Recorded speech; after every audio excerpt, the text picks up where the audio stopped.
প্রিয় শিক্ষার্থীবৃন্দ, আসসালামু আলাইকুম। স্বাগতম জানাচ্ছি তোমাদেরকে আমার ইউটিউব চ্যানেলে। আমি তাকিবুল হোসেন জয়, সহকারী শিক্ষক, ত্রিমোহনী আদর্শ উচ্চ বিদ্যালয়। আজকে আমরা আলোচনা করব তোমাদের অষ্টম শ্রেণীর গণিত বইয়ের অনুশীলনী 2.1-এর 11 নম্বর অঙ্কটি, এবং এটি তোমাদের জন্য একটি ইম্পর্টেন্ট অঙ্ক। সেটা হচ্ছে 11 নম্বর অঙ্ক চেয়েছে বার্ষিক শতকরা 6 টাকা মুনাফায় 500 টাকার 4 বছরে মুনাফা যত হয়, তার মানে 6% করে 500 টাকার 4 বছরে যা মুনাফা আসে, বার্ষিক শতকরা 5 টাকা মুনাফায় কত টাকায় 2 বছর 6 মাসের মুনাফা তত হবে।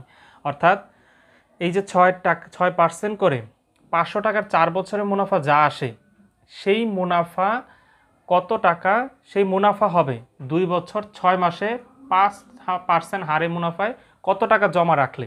তাহলে প্রথমে আমাদেরকে বের করতে হবে 500 টাকার 4 বছরে 6% করে কত টাকা মুনাফা আসে।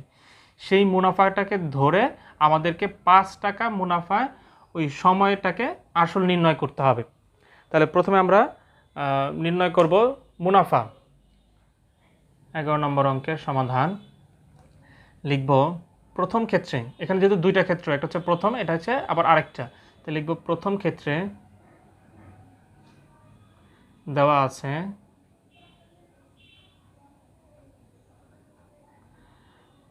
দেওয়া আছে মুনাফার হার আর সমান সমান 6% বা 0.06। এরপরে দেওয়া আছে মুনাফা মানে আই সমান সমান 500 টাকা। এরপরে দেওয়া আছে সময় n সমান সমান 4 বছর। n সমান সমান 4 বছর।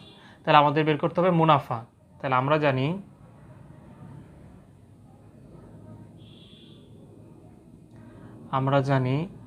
I = P/N। যেহেতু আমরা আয়ের মান এখানে বের করব, তাহলে P এর মান দেখে দেখে লিখব। P এর মান হচ্ছে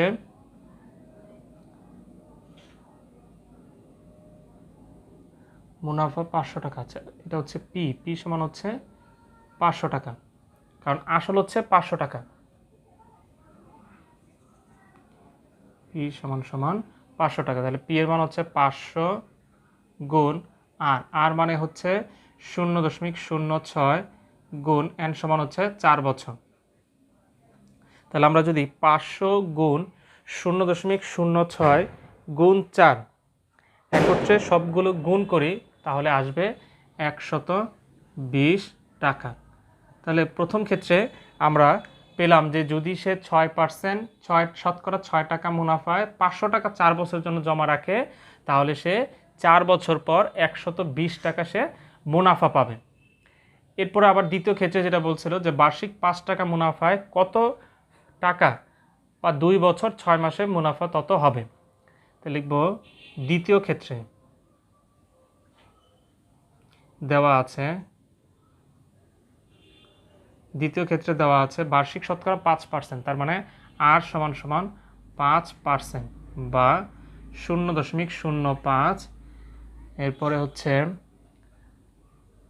সময় n সমান সমান 2 বছর 6 মাস বলছে, তাহলে 2 বছর 6 মাস। 2 বছর 6 মাস মিন্স 2.5 বছর, যেহেতু 6 মাস মানে আধা বছর, তাহলে 2.5 বছর। আর দেওয়া আছে আই সমান সমান 120 টাকা, কারণ আমাদের বলছিল যে মুনাফা তত, মানে আই সমান সমান 120। আমরা এখান থেকে বের করতে হবে আসল। তাহলে আমরা জানি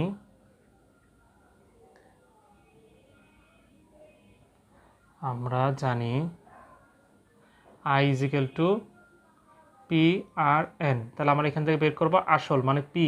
তাহলে P সমান সমান I/RN। তাহলে আয়ের মান এখানে আমরা নির্ণয় করেছি 120, আর হচ্ছে 0.05 গুণ হচ্ছে সময় হচ্ছে 2.5।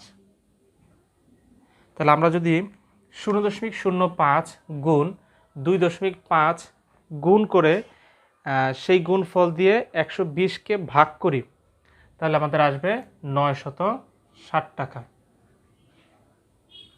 তাহলে 960 টাকা কি আসলো? P সমান সমান, সুতরাং P সমান সমান 960 টাকা। তাহলে পি হচ্ছে আসল, তাহলে আসল হচ্ছে 960, আসল সমান সমান 960 টাকা। তাহলে উত্তর 960। অর্থাৎ দ্বিতীয় ক্ষেত্রে দেওয়া ছিল আমাদের সুদের হার। দ্বিতীয় ক্ষেত্রে বলেছিল আগে বার্ষিক শতকরা 5 টাকায় মুনাফা কত টাকায় 2 বছর 6 মাসে মুনাফা তত হবে। তাহলে আমার মুনাফা প্রথম ক্ষেত্রে মুনাফা হয়েছিল 120 টাকা, তাহলে দ্বিতীয় ক্ষেত্রেও বলেছে কত টাকা জমা রাখলে ওই 2 বছর 6 মাসে 5% করে 120 টাকা হবে। তারপর লিখেছি দ্বিতীয় ক্ষেত্রে দেওয়া আছে আর সমান সমান 5%, 5% মানে 0.05, এটাকে 100 দিয়ে ভাগ করেছি। এন সমান 2 বছর 6 মাস, তাহলে 6 মাস মানে হচ্ছে হাফ ইয়ার, তাহলে 2.5 বছর। আর আই ইকুয়াল টু হচ্ছে আমরা নির্ণয় করেছিলাম প্রথম ক্ষেত্রে 120 টাকা, তাহলে লিখেছি আমরা জানি I equal to P R N, বা এখানে যেহেতু আসলের মান চেয়েছে মানে পি সমান সমান আই ডিভাইডেড আর এন, তাহলে এখানে আই মানে হচ্ছে 120, 0.05 গুণ 2.5, তাহলে আমরা যদি 0.05 গুণ 2.5 গুণ করি, গুণফল দিয়ে 120কে ভাগ করি, তাহলে আসবে 960 টাকা। তার মানে এটা হচ্ছে পি, পি মানে হচ্ছে আসল 960 টাকা। তাহলে যদি সে এখানে বার্ষিক শতকরা 5 টাকা মানে 5% মুনাফায় 960 টাকা জমা রাখে, তাহলে 2 বছর 6 মাসে তার মুনাফা আসলে মুনাফা হবে 120 টাকা। এ হচ্ছে তোমাদের অনুসরণী 2.1-এর 11 নম্বর অঙ্কের সমাধান। আশা করি তোমাদের অঙ্কটি বুঝতে সুবিধা হয়েছে। তাহলে অবশ্যই বলবো আমার চ্যানেলটিকে সাবস্ক্রাইব করে পাশে থাকা বেল আইকনটি অন করে আমার সঙ্গেই থাকবে। ধন্যবাদ।